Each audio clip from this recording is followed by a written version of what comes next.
ಓವೈಸಿ ನಿಮ್ಮ ಜೊತೆ ಇದ್ದೀನಿ, ಫರೂಕ್ ಅಬ್ದುಲ್ಲಾ ನಿಮ್ಮ ಜೊತೆ ಇದ್ದೀರಿ, ಓಮರ್ ಅಬ್ದುಲ್ಲಾ ನಿಮ್ಮ ಜೊತೆ ಇದ್ದೀರಿ ಅಂತ ಹೇಳ್ತಾ ಇದ್ರೆ, ಇಲ್ಲಿ ಸಿದ್ದರಾಮಯ್ಯ ನಾನು ನಿಮ್ಮ ಜೊತೆ ಇಲ್ಲ, ನಾನು ಶಾಂತಿ ದೂತ. ಯಾಕಪ್ಪ ನಿನ್ನ ಶಾಂತಿನ ನೆನ್ನೆ ಆ ಡ್ಯಾಸ್ ಮೇಲೆ ತೋರಿಸ್ತಲ್ಲ ನಿನ್ನ ಶಾಂತಿ ಅಂತೋದು ಅಂತ.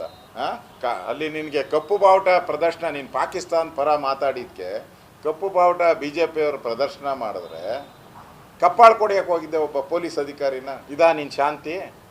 ಶಾಂತಿ ಮೊದಲಂತೆ, ನಾವು ಶಾಂತಿ ಪ್ರಿಯರಂತೆ. ಕಪ್ಪಾಳಕ್ಕೆ ಪೊಲೀಸವ್ರು ಕಪ್ಪಾಳು ಕೊಡಿಯೋದು ಶಾಂತಿನಾ? ಲೇ ಎಸ್ ಪಿ ಅಂತಾರಲ್ಲ, ಏನು ಮನೆ ಕಸ ಗುಡಿಸೋ ಆಳ ಎಸ್ ಪಿ, ನೀನು ಏನು ಓದಿದೆಯೋ ಗೊತ್ತಿಲ್ಲ, ಅವನು IPS ಮಾಡಿ ಬಂದವನೇ, ಎಕ್ಸಾಮ್ ಪಾಸ್ ಮಾಡಿ ಬಂದವ್ರೆ, IPS ಇಂಡಿಯನ್ ಸರ್ವಿಸ್ ಎಕ್ಸಾಮ್ ಮಾಡಿ ಬಂದಿದ್ದಾರೆ. ಅವ್ರನ್ನ ಏಕವಚನದಲ್ಲಿ ನೀವು ಕರೆಯುವಂಥದ್ದು. ಒಬ್ಬ ಜಿಲ್ಲಾಧಿಕಾರಿನ ಡ್ಯಾಸಿಂದ ಕತ್ತಿಡ್ದು ಆಚೆ ತಳ್ಳುವಂಥದ್ದು. ಕಾರ್ಯಕ್ರಮ ಮಾಡೋರು ಜಿಲ್ಲಾಧಿಕಾರಿ, ನಾನು ಮಂತ್ರಿಯಾಗಿ ಕೆಲಸ ಮಾಡಿದ್ದೀನಿ. ನಮ್ಮ ಕಾರ್ಯಕ್ರಮ ಏನೇ ಮಾಡಬೇಕಾದ್ರೂ ಜಿಲ್ಲಾಧಿಕಾರಿನೇ ಎಲ್ಲ ನೋಡಿ ಮಾಡೋದೇ ಅವನು ಡ್ಯಾಸ್ ಮೇಲೆ ಕೂತಿದ್ರೆ ನೀನು ಯಾಕೋ ಕೂತಿದ್ಯಾ ಹೋಗಲೇ ಅಂತಾರೆ. ಕಾರ್ಯಕ್ರಮ ಮಾಡಿದವನವನು, ಇನ್ವಿಟೇಷನ್ ಪ್ರಿಂಟ್ ಮಾಡಿದವನು, ಹಂಚಿದವನವನು, ಪ್ರೋಟೋಕಾಲ್ ಪ್ರಕಾರ ಚೇರ್ ಹಾಕ್ದವನವನು, ಎಲ್ಲ ಮಾಡಿರೋದು ಅವನ್ನೇ ನೀನು ಯಾಕೋ ಕೂತಿದ್ಯಾ ಇಲ್ಲಿ ಅಂತ. ಭಾಳ ದಿನ ನಡೆಯಲ್ಲ ಈ ದುರಾಂಕಾರ. ನನಗನ್ಸುತ್ತೆ ಅಧಿಕಾರ ಬಿಡ್ತಾ ಇದ್ದೀರಲ್ಲ ಅಕ್ಟೋಬರ್ ನವಂಬರಲ್ಲಿ, ಅದರ ಫೆಸ್ಟ್ರೇಷನ್ ನಿಮಗೆ ಇದರಿಂದ ಸಿಕ್ಕದವ್ರನ್ನೆಲ್ಲ ಬೈತಾ ಇದ್ದೀರ.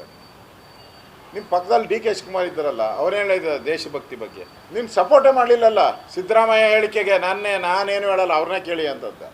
ನೀನು ಸರಿಯಾಗಿ ಹೇಳಿದರೆ ನೀನು ಸಪೋರ್ಟ್ ಮಾಡಬೇಕಾಯ್ತಲ್ಲ DK ಶಿವಕುಮಾರು. ಯಾಕೆ ಸಪೋರ್ಟ್ ಮಾಡಲಿಲ್ಲ DK ಶಿವಕುಮಾರ್ ನಿಮ್ಮ ಹೇಳಿಕೆಗೆ?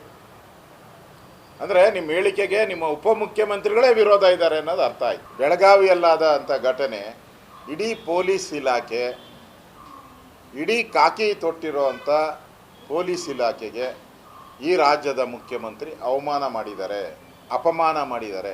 ಒಬ್ಬ ಪೊಲೀಸ್ ಅಧಿಕಾರಿಗಳನ್ನ, ಇಡೀ ಪೊಲೀಸ್ ಇಲಾಖೆಗೆ ಅವಮಾನ ಮಾಡಿದ್ದಾರೆ. ರಾಜ್ಯದಲ್ಲಿ ಒಂದು ಮೆಸೇಜ್ ಕೊಟ್ಟಿದ್ದೀರಾ, ಪೊಲೀಸರನ್ನ ಯಾರು ಬೇಕಾದರೂ ಹೊಡಿಬೋದು ಅನ್ನೋ ಮೆಸೇಜನ್ನು ಈ ರಾಜ್ಯದ ಮುಖ್ಯಮಂತ್ರಿ ಕೊಟ್ಟಿದ್ದಾರೆ.